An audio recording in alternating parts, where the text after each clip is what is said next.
জয়গুরু ইষ্টপ্রাণ দাদা ও মায়েরা, আজ ইষ্ট প্রসঙ্গে পরম পূজ্যপাদ শ্রী শ্রী আচার্যদেবের এই অমৃতময় কথাগুলি জেনে নেব। ভিডিওটি লাইক করে শেয়ার করবেন। এই চ্যানেলে নতুন হলে চ্যানেলটি সাবস্ক্রাইব করে পাশের বেলটি বাজিয়ে রাখবেন। এবারে বিস্তারিত।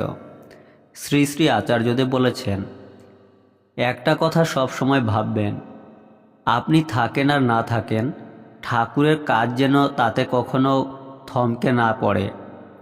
বটগাছের ছায়া অতি বড় হয়ে গেলে তার তলায় আর কোনো গাছ বেড়ে উঠতে পারে না।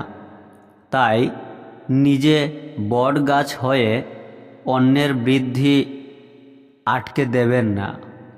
তার চেয়ে বরং আমাদের জীবনে ঠাকুরই একমাত্র বট গাছ হয়ে থাকুন, আর আমরা তার ছায়ার নিচে ছোট ছোট আগাছার মতো সবাই একসঙ্গে বেঁচে থাকি, একসঙ্গেই বেড়ে উঠি।